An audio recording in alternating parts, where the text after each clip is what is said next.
Chris Christie, he was referring, of course, to former President Trump, also went to a police station in New York yesterday, complained again about the rigged election.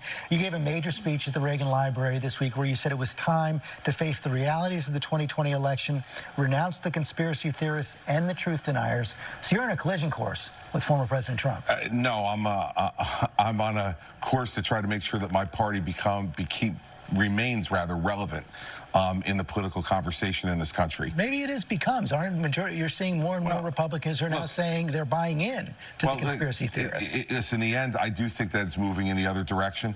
I think it'll continue to move in the other direction. And what that speech was all about was to repeat what I said with you on election night. You know, at 2:30 a.m. on election night, when the president made the speech that he made, President Trump made the speech that he made, I said it was unfounded and that there was no evidence of anything like what he was talking about, and he needed to stop. And I've since then, it's taken hold among Republicans. It's taken hold among some Republicans, George. But I think what you're seeing over the course of time as this continues to move past election night and the emotion of an election is that more and more people are saying that that's not true. And by the way, it's also incumbent upon all of us in the party who don't believe it's true to speak out. Because you're not going to convince everybody overnight. The same way we're having the conversation about vaccines, and you're not going to convince certain people of certain things. I can't tell you how many conversations I've had with friends of mine who are smart, good people who aren't vaccinated. So are you getting blowback? I mean, listen, a little bit, but much more praise than blowback for the speech. And so, you know, but in the end, that's not why I gave the speech, to either get praise or worry about blowback. You say what you believe. That's what I try to do here every week when I'm on. And I said what I believed on Thursday night, and it's what I'm going to continue to believe. I just think for 4 years, we watch Republicans either be silent or be complicit in the building of the monster that is Trump. And even post-Trump, there are still Republicans who are bolstering him, supporting him. So I feel like too little, too late. The reality is real leadership is stepping up to the man at the time he was in the seat and saying that we won't budge. And there was none of that. And unfortunately, I don't know what the future of the Republican Party is. There's so many folks who are now swinging closely. We think about the 47 states that have legislation trying to keep people from voting based on the big lie that we know was not true. We think about January 6th and the insurrection that happened on the structure of democracy itself and democracy. And there are Republicans who don't want to have an investigation into that. So this Republican Party is way far gone, and unfortunately, too little, too late. George, hold on. I want to get another Republican perspective here from Sarah Isgur. You know, they're seeing debate there. Chris believes the party's over time moving in this direction. Yvette disagrees. I think that perhaps we will finally see what we didn't get to see in 2016, where there were 17 candidates, nobody dropped out so that you could have the one-on-one versus Donald Trump. Perhaps it looks like Donald Trump is going to run again. We're certainly told that by all of his advisors and by all accounts from him. If it is Chris Christie versus Donald Trump in the Republican primary, Republicans will have a choice. And certainly Donald Trump is in some ways at his weakest that he's been since he left the White House, and in other ways, certainly what he has said and Trumpism has picked up within the party. It will be up to Governor Christie to make the case that there is somewhere else to go. But I do think if Trump runs, he may be alone in that lane, and that could be helpful. I'm sorry. Republican Party, they made their choice. Yes. And I appreciate the speech, Governor, but the reality is this. You have to admit, Sarah, you have to admit the role that you played in putting the person in leadership who is driving conspiracy theories. It's one thing to condemn them after the fact, but you have to own up to the role that you played in putting the person in power. The time we both ran campaigns against No. Let me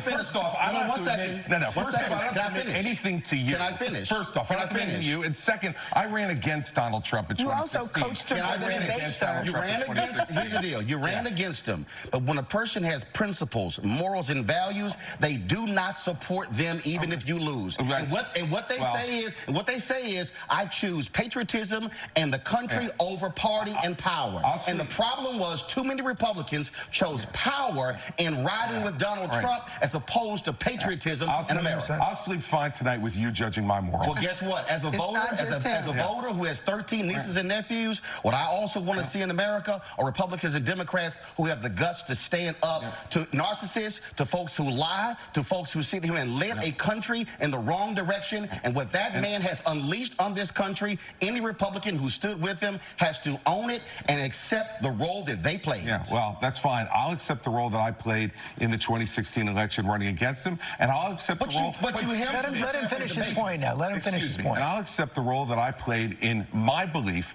that Hillary Clinton was not the right person to be president. We all get to make choices, Roland, in this democracy. I made my choice. I'm on record of my choice, and I'm not walking away from my choice. But it does not preclude me from being able to be critical when the person that I did support does things that I am against. And so this false choice that you're trying to set up, is that false? It's a false choice, and one that the American people are not going to buy either. Roland, let me just press one other point. Right now, I would argue that the fact that so many Americans can't buy into simple facts is probably the biggest existential threat we face to our democracy. So when somebody speaks up for that, isn't it something to be praised? Facts are critically important, but again, when you support someone who said fake news, when you were truthful and then push that, then when you have the networks and the conservative radio talk show hosts, that whole echo chamber driving that's the problem. I am a native of Texas who is still registered there, and I am dealing with Greg Abbott and Dan Patrick, who is consistently lying and making things up, and you're dealing with that. I'm dealing with people who are changing textbooks, well, here's the deal. I have a very basic principle since I've been a journalist. If you do good, I'll talk about you. If you do bad, I'll talk about you. At the end of the day, I'll talk about you. And somebody has to say what others are afraid to say. Sarah, you get the last word. If you want to persuade the half the country that voted for Donald Trump in 2016 to move to your side, then you've got to stop villainizing them. You've got to stop having these conversations where everyone who is not with you is against you. And when someone says that Donald Trump did something wrong, you may want to consider praising that and trying to use that to persuade the people who are not going to be persuaded by what you That is going to have to be the last word. This debate could obviously continue. I'm sure it will in coming weeks. Hello, I'm Isaac Hayes III, founder and CEO of Fanbase, and I'm here with a very important message. We are at a turning point in the Black community where we must have equity in the apps we use that scale to billions of dollars. But this time, we own the infrastructure, we own the culture, and we shape the future. And Fanbase is the future. Fanbase combines the free functionality of Instagram, TikTok, and YouTube into an all-in-one platform built for the evolution of social media and monetization. With over 1.4 million users, that's real proof that we are shifting the conversation of tech ownership and equity for creators. So right now, I want you to go to startengine.com/fanbase and invest today. The minimum to invest is $399. That gets you 60 shares of stock in Fanbase at $665 a share. This marks a turning point in Black ownership of social media.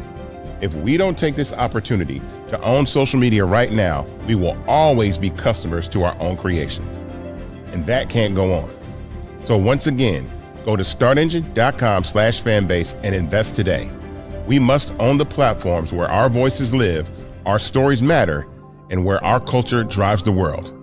Thank you.